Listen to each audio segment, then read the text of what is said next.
नमस्कार दोस्तों, कैसे हैं आप लोग। उम्मीद करता हूँ खुश होंगे, मज़े में होंगे।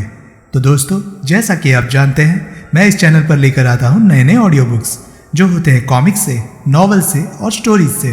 अगर आपको ऐसे कंटेंट पसंद है तो प्लीज़ मेरे वीडियोस को लाइक करें और चैनल को सब्सक्राइब करें, क्योंकि मैं ऐसे कंटेंट लाता रहता हूँ।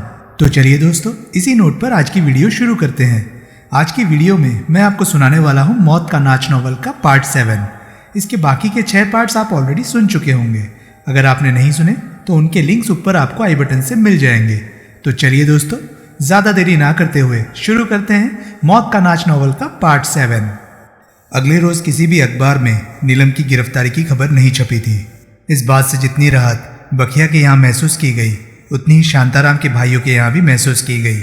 यानी कि कम से कम एक दिन और नीलम के पुलिस की हिरासत में होने की खबर विमल से छुपी रहने वाली थी। और एक दिन में तो बहुत कुछ हो सकता था। देवाराम हाथ में ट्रे उठाए विमल के कमरे में पहुंचा। उसने विमल को बिस्तर के स्थान पर एक कुर्सी पर बैठे पाया। सारा कमरा सिगरेट के टुकड़ों से भरा पड़ा था और उस वक्त भी एक सिगरेट विमल के हाथ में थी। जल्दी उठ गए, देवाराम ट्रे एक मेज पर रखता हुआ बोला। विमल ने उत्तर ना दिया। उसने सिगरेट का एक लंबा कश लगाया। देवाराम ने चाय बनाई और कप उसकी तरफ बढ़ाया। तब पहली बार उसकी निगाह विमल के सूरत पर पड़ी। उसकी आंखें कबूतर की तरह लाल हो रही थी और चेहरे पर फटकार बरस रही थी। हे भगवान, देवाराम के मुंह से निकला। तुम तो लगता है रात को सोए ही नहीं। विमल ने सिगरेट का एक और कश लगाकर उसे परे फेंक दिया और देवाराम के हाथ से कप ले लिया। देवाराम ने बड़े आश्वासन और सहानुभूतिपूर्ण भाव से उसकी तरफ देखा। विमल के बताए बिना भी वो जानता था कि पिछली रात को वो सो क्यों नहीं सका था। नीलम से उसकी बेपनाह बेमिसाल मोहब्बत का असर देवाराम के नौजवान दिल पर हुए बिना ना रह सका। उसने ट्रे वाली मेज विमल के सामने सरका दी। ट्रे में ऑमलेट, सैंडविच और बिस्किट वगैरह थे। विमल ने बड़े विरक्तिपूर्ण ढंग से ट्रे की तरफ से निगाह हटा ली। तुमने रात को भी खाना नहीं खाया था, देवाराम धीरे से बोला। तुमने कल सुबह से ही कुछ नहीं खाया। मुझे भूख नहीं है, विमल बोला। चाय की चुस्की भी उसने बड़े अनमने ढंग से ली। मुझे मालूम है तुम्हें क्यों भूख नहीं है, लेकिन दोस्त, जिस्म का ये इंजन इसमें खाने का ईंधन ना झोंका जाने पर नहीं चलता। भूखे तो भजन नहीं होता। विमल खामोश रहा। मेरे कहने पर कुछ खा लो, अपने छोटे भाई की दरख्वास्त पर कुछ खा लो। बड़े अनिच्छापूर्ण ढंग से विमल ने ट्रे में से एक बिस्कुट उठा लिया, लेकिन उस इकलौते बिस्कुट को भी वो हलक के नीचे ना उतार सका। उससे चाय भी न पी गई। नीलम की फिक्र में उसकी भूख प्यास मर चुकी थी। शांताराम के भाइयों की आवाज़ पर 2 टेलीफोन लाइनें थी, लेकिन विमल ने हमेशा की तरह पब्लिक टेलीफोन का इस्तेमाल ही मुनासिब समझा। चैम्बूर रेलवे स्टेशन से उसने जॉन रॉड्रिगेज के प्राइवेट नंबर पर फ़ोन किया। जिस वक्त संपर्क स्थापित हुआ उस वक्त ठीक 8 बजे थे। मैं बोल रहा हूँ, विमल टेलीफोन पर बोला। आपने पहचाना मुझे? पहचाना, रॉड्रिगेज सहज भाव में बोला। मैं तुम्हारी टेलीफोन कॉल का ही इंतज़ार कर रहा था। जानकर खुशी हुई, विमल शुष्क भाव में बोला। बखिया आ गया? हाँ, बखिया साहब कल रात लौट आए थे। क्या फ़ैसला सुनाया उन्होंने? वे तुमसे मिलना चाहते हैं। मैं उनसे नहीं मिलना चाहता। लेकिन मैंने क्या करना है उनसे मिलकर? वे तुम्हारे एडमायरर है, तुमसे मिल बैठना चाहते हैं, गुफ्तगू करना चाहते हैं। ये सब बात की बातें हैं। पहली बात कीजिए। पहले मुझे ये बताइए कि नीलम के बारे में क्या फ़ैसला हुआ। तुम बखिया साहब से मिलने होटल में आ जाओ, फिर नीलम को अपने साथ ही ले जाना। रॉड्रिगेज साहब, मैं क्या आपको ऐसा ही अंधा का अंधा दिखाई देता हूँ कि यूँ वहाँ चला आऊँगा? और कैसे आओगे? कैसे भी नहीं, मैं वहाँ जाना ज़रूरी नहीं समझता। आप 2 टूक जवाब दीजिए। आप लोग नीलम को छोड़ रहे हैं या नहीं? सरदार साहब, मैं पूछता हूँ, आखिर बखिया साहब से मिलने में हर्जी क्या है? सवाल हर्ज का नहीं, ज़रूरत का है। मैं ऐसी किसी मुलाकात की ज़रूरत नहीं समझता, लेकिन बखिया साहब कहते हैं कि बखिया साहब के ख्यालात का इज़हार मुझे दरकार नहीं। लेकिन और आप जो ये बेमानी बातें कर रहे हैं और मेरे लिए पुछ पुछ की जो जवान इस्तेमाल कर रहे हैं, उसका मतलब मैं समझता हूँ। क्या समझते हो तुम? आप ज़्यादा से ज़्यादा देर तक मुझे टेलीफोन वार्तालाप में अटकाए रखना चाहते हैं, ताकि आप इस टेलीफोन कॉल को ट्रेस करके अपने प्यादे मेरी खबर लेने के लिए मेरे पास पहुंचा सके। हमारा ऐसा कोई इरादा नहीं। हो भी तो मुझे क्या फ़र्क पड़ता है। शाम तक यूं ही आपसे गुफ्तगू करने का मेरा कोई भी इरादा नहीं है। तुम खामखा कंपनी से वैरभाव बढ़ाए जा। एक बात बताइए, पूछो, अपना वादा निभाया है आपने? कौन सा वादा? कि सुलेमान के हाथों या किसी और के हाथों नीलम का बाल भी बांका नहीं होगा? हाँ, मुकम्मल तौर से। वो सही सलामत है? एकदम। चाहो तो उसी से पूछ लो। मैं बुलवाऊँ नीलम को? नहीं, ज़रूरत नहीं। मुझे आपकी बात पर विश्वास है। मैं नहीं चाहता कि नीलम से बात करवाने के बहाने आप मुझे टेलीफोन पर और अटकाए रखे। हमारी ऐसी कोई नीयत नहीं, आपकी ऐसी कोई नीयत नहीं, तो 1 सेकंड में जवाब दीजिए, आप नीलम को छोड़ रहे हैं या नहीं? ऐसे नहीं, ऐसे वैसे मैं नहीं सुनना चाहता, हाँ या ना में जवाब दीजिए। आप नीलम को छोड़ रहे हैं या नहीं? नीलम को हमने पकड़ा नहीं हुआ है, वो पूरी तरह से आज़ाद है, सिर्फ उसे लेने के लिए तुम्हें खुद आना पड़ेगा। क्यों? क्योंकि बखिया मुझसे मिलने के लिए मरा जा रहा है, यही समझ लो। समझ लिया। आज नीलम को छोड़िए, जब वो मुझे आज़ाद और महफूज दिखाई देगी तो मैं बखिया से मिलने आ जाऊंगा। पहले आओ। ये नहीं हो सकता। तो फिर मर्जी तुम्हारी, यानी कि आप नीलम को नहीं छोड़ रहे? ऐसे नहीं। ठीक है, मुझे आपका जवाब मिल गया, नमस्ते। सुनो सुनो। क्या सुनो? जल्दबाजी में कोई फैसला ना करो। आप भी मुझे बातों में उलझाने की अपनी बेहुदा और लचर कोशिश छोड़िए। अगर हम नीलम को छोड़ दें तो तुम्हें कैसे पता लगेगा कि हमने नीलम को छोड़ दिया है? मुझे पता लग जाएगा। कैसे पता लग जाएगा? उसे मालूम है तुम कहाँ हो, उसे मालूम है कि छूटकर उसने कहाँ जाना है। मैंने कहा ना, मुझे पता लग जाएगा। आप उसे होटल से बाहर निकालिए, वो मुझ तक पहुँच जाएगी। आई सी। तो निकाल रहे हैं ना आप उसे होटल से बाहर? नहीं, ऐसे नहीं। ठीक है, तो फिर आज की खूबसूरत दिन की खूबसूरत शुरुआत के तौर पर सोहल की मोहर के साथ अपने सिपह सालार की लाश का तोहफा कबूल फरमाइए। क्या क्या हुआ दंडवते को? खास कुछ नहीं हुआ, वही हुआ जो आपका भी होने वाला है, वही हुआ जो बखिया का भी होने वाला है। रॉड्रिगेज साहब, इंतजार कीजिए सोहल के हाथों का अपने गर्दनों तक पहुंचने का, इस वादे के साथ कि आपको ज़्यादा इंतजार नहीं करना पड़ेगा। विमल ने रिसीवर हुक पर टांग दिया। वो बूथ से बाहर निकला और फौरन वहां से कूच कर गया। पुलिस हेडक्वार्टर में सुबह सवेरे लाइनअप का इंतजाम किया गया। नीलम को उसी की उम्र और कदकाठ की 6 अन्य युवतियों के बीच में खड़ा कर दिया। फिर पहले बोरीवली के होटल के उस वेटर को वहां लाया गया जिसने नीलम को होटल के पिछवाड़े के रास्ते से निकलते देखा था। उसने निसंकोच नीलम की तरफ संकेत कर दिया। फिर होटल के रिसेप्शनिस्ट को लाया गया। उसने भी पलक झपकते ही लाइनअप में से नीलम को पिक कर लिया। वही वो युवती थी जो परसों रात वहां अकेली पहुंची थी और जिसने वहां बाद में अपेक्षित अपने कथित पति का नाम कालीचरण मल्होत्रा बताया था। अब क्या कहती हो? सबको डिसमिस कर चुकने के बाद कमिश्नर ने नीलम से सवाल किया। मैंने क्या कहना है? नीलम उदासीन स्वर में बोली। कुछ तो कहना ही चाहिए तुम्हें। मैंने कुछ नहीं कहना। अब इस बात से तुम्हारा इनकार मुमकिन नहीं कि परसों रात और कल सुबह बोरीवली के उस होटल में तुम्हारे साथ मशहूर इश्तेहारी मुजरिम सरदार सुरेंद्र सिंह सोहल था। मैं किसी इश्तेहारी मुजरिम को नहीं जानती। मैं किसी सरदार सुरेंद्र सिंह सोहल को नहीं जानती। तुम अपनी ये रट नहीं छोड़ोगी? नीलम खामोश रही। तुम इस बात से इनकार करती हो कि परसों रात तुम बोरीवली के होटल में थी? परसों रात में होटल सी व्यू में थी। झूठ। अभी बोरीवली होटल के स्टाफ ने तुम्हारी शिनाख्त की है, तुम्हें लाइनअप में से पिक किया है। उनसे भूल हुई है। उस कमरे में से तुम्हारे और सोहल की उंगलियों के निशान बरामद हुए हैं। आप लोगों से भूल हुई है। किस बात में? निशानों की शिनाख्त करने में। हाँ, ऐसी भूल यहाँ नहीं होती। निशानों की शिनाख्त कोई मजाक का काम नहीं, वो साइंटिफिक तरीकों से बड़े काबिल लोगों द्वारा किया जाता है। मैं ये सब नहीं समझती। तो क्या समझती हो? ये कि आप लोग मुझे ज़बरदस्ती रोके हुए हैं, मेरे साथ ज्यादती हो रही है। मुझसे जबरन ये कबूलवाने की कोशिश की जा रही है कि मैं सोहल नाम के किसी इश्तेहारी मुजरिम को जानती हूँ। देखो, कमिश्नर बड़े सब्र से उसे समझाता हुआ बोला, इतनी ढिठाई अच्छी नहीं। कबूल तो तुम्हें करना ही पड़ेगा कि तुम सोहल की सहयोगिनी हो। इसी में तुम्हारी भलाई है। मेरी क्या भलाई है? तुम सजा पाने से बच जाओगी। कैसे? कोर्ट की अप्रूवर बनकर। हम तुम्हें वादा माफ गवाह बना देंगे, फिर तुम्हें सजा नहीं होगी। फिर तुम। कमिश्नर उसे समझाता रहा। नीलम समझती रही। अंत में बड़े आशापूर्ण ढंग से कमिश्नर ने जब अपना घिसा पीटा सवाल दोबारा किया तो नीलम ने उसका घिसा पीटा जवाब फिर दोहरा दिया। मैं किसी सोहल को नहीं जानती। कमिश्नर हत्थे से उखड़ गया। रॉड्रिगेज बखिया के पास उसके स्वीट में मौजूद था। बखिया को वो विमल से हुए वार्तालाप की रिपोर्ट दे चुका था और उस पर अपनी ये शंका व्यक्त कर चुका था कि उसने दंडवते को मार डाला था। ऐसा उसने साफ साफ लफ्जों में कहा था। बखिया चिंतित भाव से बोला।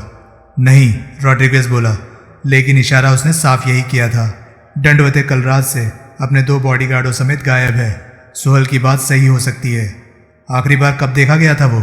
कल शाम को ऊपर सोहल के स्वीट में, जबकि पुलिस कमिश्नर वहां आया था और सोहल की छोकरी को अपने साथ ले गया था। उसके बाद उसकी मूवमेंट्स ट्रेस करवाओ। बेहतर। तभी इकबाल सिंह ने वहां कदम रखा। सोहल की अभी अभी यहाँ रॉड्रिगेज साहब के पास आई टेलीफोन कॉल। उसने घोषणा की चैम्बूर रेलवे स्टेशन के पब्लिक टेलीफोन से आई थी। सुबह सवेरे सोहल वहाँ कोई 10-20 मील चलकर तो पहुँचा नहीं होगा, बखिया बोला। और रात उसने कहीं तो गुजारी ही होगी। वो ज़रूर उसी इलाके में कहीं छुपा हुआ है। चैम्बूर का चप्पा चप्पा छनवाने का इंतज़ाम करो। ओके बखिया साहब, रॉड्रिगेज दबे स्वर में बोला। शांताराम के भाई चैम्बूर में रहते हैं। कौन शांताराम? आप शांताराम को भूल गए? तुम उस शांताराम की बात कर रहे हो जो कभी हमारे सामने सिर उठा रहा था और जिसे उसके कुनबे समेत शिवाजी राव ने जहन्नुम रसीद किया था। हाँ, वो चैम्बूर में रहता है। वो नहीं, उसके चारों भाई। वो तो अब जहन्नुम में रहता है। मेरा वही मतलब था। बखिया साहब, क्या विमल शांताराम के भाइयों की शरण में हो सकता है? उम्मीद नहीं। उन 5 भाइयों में से अगर किसी में कोई दमखम था तो शांताराम में था। शांताराम की मौत के बाद से उसके भाई भीगी बिल्ली बने बैठे हैं। कभी कंपनी की तरफ आंख तक उठाने की मजाल नहीं हुई उनकी। वे इतना बड़ा कदम उठाकर अपने लिए मौत का सामान नहीं कर सकते। लेकिन आपका अपना ख्याल था कि सोहल को कोई मदद हासिल है। शांताराम के भाई खुद कंपनी की खिलाफत करने का हौसला नहीं कर सकते, लेकिन कंपनी की खिलाफत करने वाले को सह देने का काम वे कर सकते हैं। बखिया सोच में पड़ गया। ठीक है, बखिया निर्णयात्मक स्वर में बोला। इस लाइन पर काम करवाओ, देखते हैं क्या होता है। तभी मैक्सवेल परेरा वहाँ पहुँचा। मैंने 8वीं मंजिल की भरपूर चेकिंग कराई है।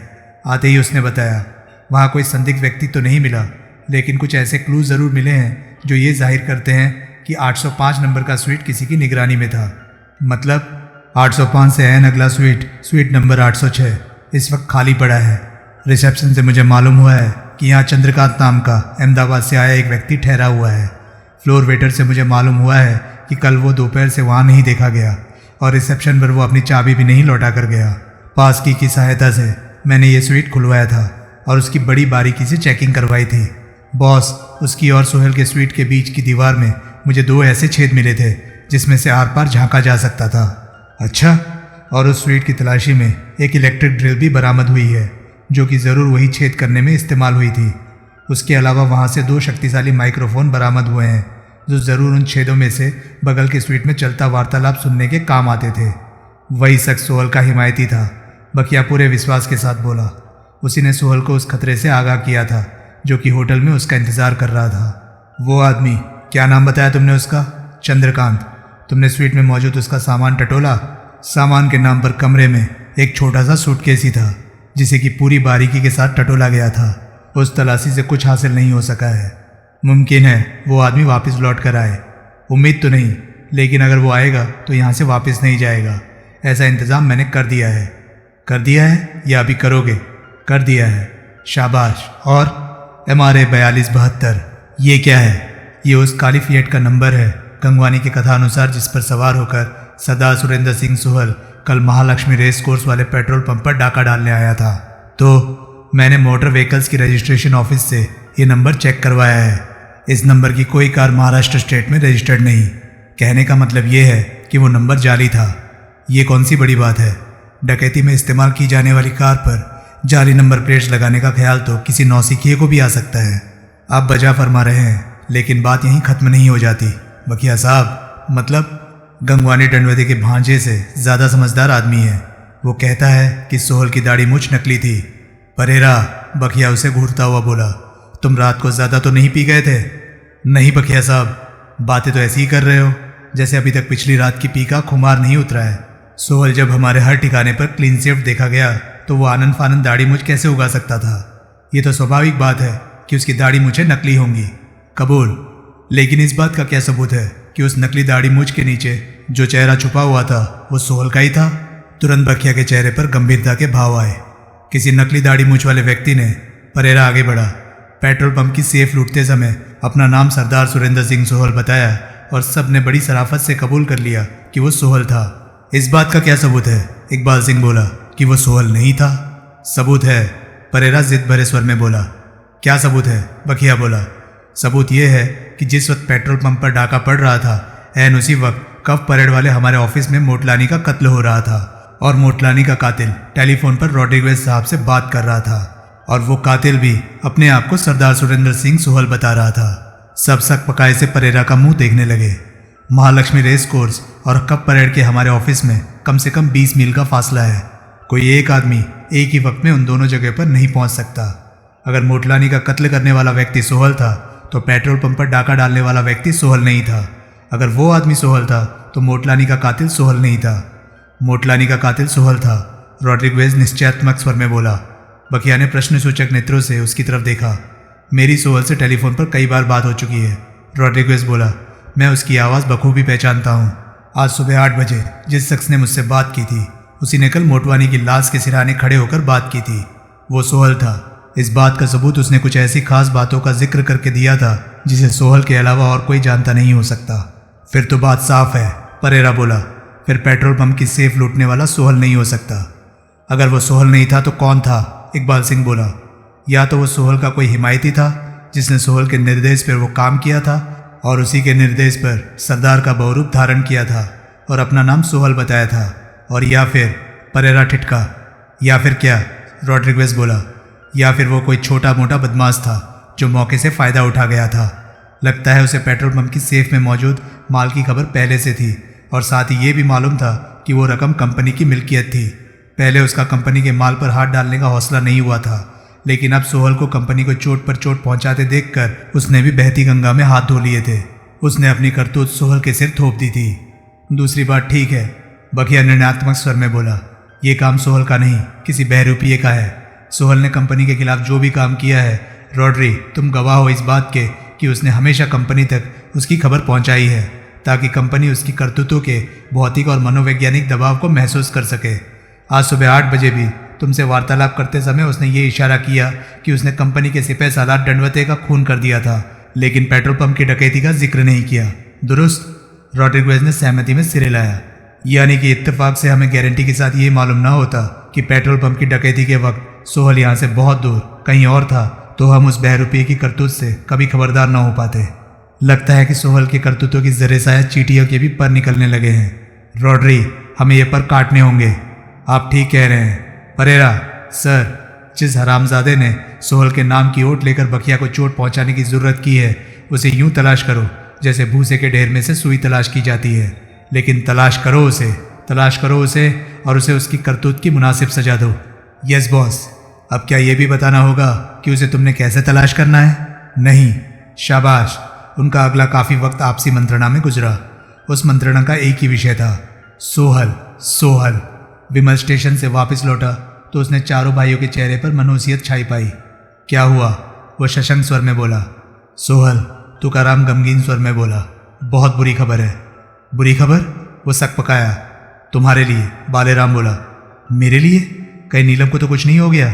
उसी को कुछ हो गया है, तुकाराम बोला। क्या हो गया है? चारों भाई एक दूसरे का मुंह देखने लगे। जल्दी बताइए, क्या हो गया है नीलम को? विमल व्याकुल भाव से बोला। कसम वाहेगुरु की, मेरा दिल बैठा जा रहा है। सोहल। तुकाराम कठिन स्वर में बोला। नीलम अब इस दुनिया में नहीं। क्या? विमल चिल्लाया। उसे मार डाला उन जालिमों ने? यही समझ लो, तुकाराम बोला। उन्होंने, जीवाराम बोला, अपने हाथों से तुम्हारी नीलम की जान नहीं ली, लेकिन उसकी मौत के लिए जिम्मेदार सरासर वही लोग हैं।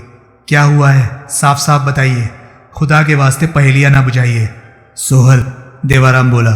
नीलम ने होटल की 8वीं मंजिल से नीचे छलांग लगाकर आत्महत्या कर ली है। आत्महत्या? सोहल। तुकाराम बोला। या तो वे लोग अपने वादे पर जानबूझकर खरे नहीं उतरे, और या फिर रॉड्रिगेज ने सुलेमान और उसके साथियों को बताया ही नहीं था कि उसने आज सुबह 8 बजे तक लड़की को कुछ न कहने का तुमसे वादा किया था। हमारा भेदिया कहता है कि तुम्हारे स्वीट में नीलम के साथ सामूहिक बलात्कार का प्रोग्राम सारी रात चला था। विमल ने अपने दोनों हाथ अपने कानों पर रख लिए। उसकी आंखें मुंद गई। वो होठों में बुदबुदाया, वाहेगुरु। सुबह तक तुकाराम आगे बढ़ा।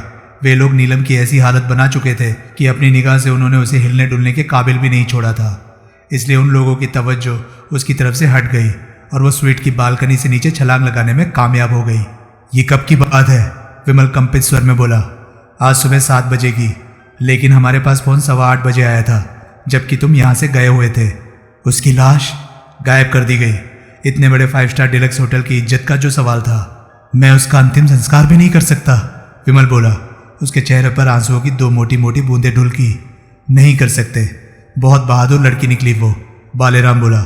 उसने यूं जान देकर अपने आप को तो जिल्लत से बचाया ही, साथ ही तुम्हारी भी मदद की। मेरी मदद? और नहीं तो क्या, वही तो एक दबाव था जो कंपनी तुम पर डाल सकती थी। अपनी जान देकर उसने तुम्हें अपने आप को कंपनी के हवाले कर देने जैसा कोई कदम उठाने की जिम्मेदारी से बरी कर दिया है। मुझे तो लगता है, जीवाराम बोला, कि उसने जान अपनी खातिर नहीं दी बल्कि तुम्हारी खातिर दी। दाता, दाता। हम थोड़ा धोखा खा गए, तुकाराम खेदपूर्ण स्वर में बोला। हमने समझा था कि नीलम जब तक 8वीं मंजिल पर थी तब तक सलामत थी, लेकिन अब हमें मालूम हुआ है कि उसको तहखाने में जोजो के पास पहुंचाने के स्थान पर जोजो को ही वहां बुला लिया गया था। जोजो? इस सामूहिक बलात्कार में जोजो भी शामिल था? हाँ, जोजो भी, शांतिलाल भी, लेकिन उस हरकत का चीफ आर्किटेक्ट मोहम्मद सुलेमान ही था। यह भी हो सकता है कि उसने जॉन रॉड्रिगेज का कहना ना माना हो। उसके मना करने पर भी वो नीलम के साथ मुंह काला करने से बाज ना आया हो। सुलेमान! विमल ने जोर से दांत किटकिटाए। उसकी आंखों से कहर बरसने लगा। चारों खामोश रहे, मन ही मन खुश थे। वे विमल के ऐसे ही मूड के ख्वाहिशमंद थे। कई क्षण कमरे में मरघट का सा सन्नाटा छाया रहा। तुम्हारे उस भेदिए ने, फिर विमल ने ही चुप्पी भंग की, अपनी आंखों से नीलम की लाश देखी थी? नहीं, तुकाराम तनिक विचलित स्वर में बोला। तो फिर? लेकिन यह गारंटी शुदा बात है कि नीलम अब इस दुनिया में नहीं है। कैसे गारंटी शुदा बात है? वो कहता है कि उसे पता लगा था कि 8वीं मंजिल से एक लड़की ने नीचे छलांग लगा दी थी। जब वो नीचे पहुंचा तो उस वक्त लाश जा चुकी थी, लेकिन नीचे राहदारी पर बेतहाशा खून बिखरा तब भी दिखाई दे रहा था, जिसे कि उस वक्त आनन फानन साफ किया जा रहा था। वो 8वीं मंजिल पर पहुंचा था तो उसने सुलेमान, शांतिलाल और जोजो को तुम्हारे स्वीट से निकलते देखा था। तीनों के चेहरे पर फटकार बरस रही थी। उसके पीछे वे स्वीट खाली छोड़ गए। हमारा भेदिया भीतर घुसा था तो उसने नीलम को वहां नहीं पाया था, और नीचे जहां से खून साफ किया जा रहा था वो जगह ऐन तुम्हारे स्वीट की बालकनी के नीचे थी। वो जगह तो और मंजिलों की बालकनियों के भी ऐन नीचे रही होगी। हो सकता है मरने वाली नीलम ना हो सकता है कोई और लड़की मरी हो। अगर ऐसा हो तो इससे ज़्यादा खुशी की बात और क्या हो सकती है। लेकिन यूं हकीकत को कैसे झुटलाया जा सकता है। अभी सिर्फ 15 मिनट पहले फ़ोन पर रॉड्रिगेज से बात कर रहा था। उसने मेरे कहे बिना खुद अपनी तरफ से नीलम को फ़ोन पर बुलाने की मुझे ऑफ़र दी थी। अगर उसने ऐसी कोई ऑफ़र दी थी तो वो उसका फरेब था। ये हो सकता है कि उसे नीलम की आत्महत्या की खबर ना लगी हो। नहीं हो सकता। तो फिर वो कैसे मेरी नीलम से बात करवाने पर आमादा था? मैंने कहा ना, वो उसका फरेब था। रॉड्रिगेज बहुत चालाक आदमी है, जीवाराम बोला। वो यूं ही बखिया का दायां हाथ नहीं बना हुआ। उसे मालूम होगा कि तुम उसकी ऐसी ऑफर को तुम्हें लाइन पर अटकाए रखने की कोशिश समझोगे और वो ऑफर नामंजूर कर दोगे। मैं उसे अब कह सकता हूँ कि वो मेरी नीलम से बात करवाए। हाथ कंगन को आरसी किया। तुकाराम बोला, कह कर देख लो, वो कभी तुम्हारी नीलम से बात नहीं करवाएगा। वो बात करवा ही नहीं सकता, बालेराम बोला। विमल ने वहीं पड़ा टेलीफोन अपनी तरफ घसीट लिया। उसने रॉड्रिगेज का नंबर डायल किया। तुरंत संपर्क स्थापित हुआ। रॉड्रिगेज बखिया के पास से उसी वक्त वापस लौटा था। रॉड्रिगेज साहब। हाँ, मैं सोहल बोल रहा हूँ। सोहल? रॉड्रिगेज के स्वर में हैरानी का स्पष्ट पुट था। हाँ रॉड्रिगेज साहब, मैंने आपकी बात पर विचार किया है। कौन सी बात पर? इस बात पर कि मुझे बखिया से खामखा बैरभाव नहीं पालना चाहिए। बखिया अगर वाकई मेरा एडमायरर है तो मैं किन्हीं इज्जतदार शर्तों पर उससे सुलह करने को तैयार हूँ। ये तो तुमने बहुत अच्छा फैसला किया है। बखिया साहब सुनेंगे तो बहुत खुश होंगे। क्या शर्तें हैं तुम्हारी? मेरी सबसे पहली और सबसे ज़रूरी शर्त नीलम की सलामती है। उसकी तुम चिंता मत करो, वो एकदम सही सलामत है। मुझे कैसे विश्वास हो? मैं जो कह रहा हूँ ये बात मैं नीलम की ज़ुबानी सुनना चाहता हूँ। ये तो इस वक्त मुमकिन ना होगा। 8 बजे मुमकिन था तो अब क्यों मुमकिन नहीं? तब तो मैंने उसे यहाँ बुलाकर रखा हुआ था क्योंकि मेरे ख्याल से तुम उससे बात करने के ख्वाहिशमंद हो सकते थे। मैंने तो तुमसे कहा भी था कि कहो तो तुम्हारी बात करवाऊँ उससे। मुझे याद है आपने क्या कहा था। नीलम को आप एक बार अपने फ़ोन के पास बुला सकते थे तो दोबारा भी बुला सकते हैं। बुला क्यों नहीं सकता? सरासर बुला सकता हूँ। तो बुलाइए। वक्त लगेगा। कितना वक्त लगेगा? 6 महीने तो नहीं लग जाएंगे? नहीं, लेकिन 5-7 मिनट तो लगेंगे। तब तक तुम होल्ड करो। नहीं, मैं 15 मिनट बाद दोबारा फ़ोन करूँगा। नीलम को बुला कर रखिएगा। ठीक है। विमल ने रिसीवर क्रैडल पर पटक दिया। वो तो बुला रहा है नीलम को। वो तुकाराम की तरफ आंखें तरेरता हुआ बोला। बुला नहीं रहा, तुकाराम दृढ़ स्वर में बोला। सिर्फ कह रहा है ऐसा। बुलाएगा तो जानना। विमल खामोश हो गया। वो घड़ी को यूं देखने लगा जैसे उसके डायल को घूरने से सुइयों की रफ्तार तेज हो सकती है। रॉड्रिगेज लगभग दौड़ता हुआ बखिया के स्वीट में पहुंचा। उसका फिर फ़ोन आया था। वो हाँफता हुआ बोला, किसका? बखिया तनिक सक पकाया। सोहल का। लगता है उसे किसी तरह से शक हो गया है कि लड़की हमारे कब्जे में नहीं है। वो उससे बात कराने की मांग कर रहा है। ओह, वो 15 मिनट बाद फिर फ़ोन करेगा। तब अगर उसकी नीलम से बात न करवाई गई तो वो समझ जाएगा कि नीलम हमारे पास नहीं है। फिर फ़िलहाल जो हमारा उस पर होल्ड है वो ख़त्म हो जाएगा। बखिया सोच में पड़ गया। हम उसकी नीलम से बात करवाएंगे। अंत में बखिया निर्णयात्मक स्वर में बोला, फ़ोन आने दो उसका। कैसे? रॉड्रिगेज हैरानी से बोला। कैसे कराएंगे? बखिया ने बताया। तो दोस्तों, ये था मौत का नाच नॉवल का 7वां पार्ट। आपको ये पार्ट कैसा लगा? प्लीज़ अपनी राय कमेंट सेक्शन में मुझे ज़रूर बताएं। और हाँ, अगर आपको वीडियोस पसंद आ रही है तो उसे लाइक करें और चैनल को सब्सक्राइब करें, क्योंकि मैं ऐसे कंटेंट लाता रहता हूँ। तो चलिए दोस्तों, मैं मिलता हूँ अब आपसे अगली वीडियो में। तब तक के लिए नमस्कार, गुड बाय, सेफ रहिए, खुश रहिए, मज़े करिए।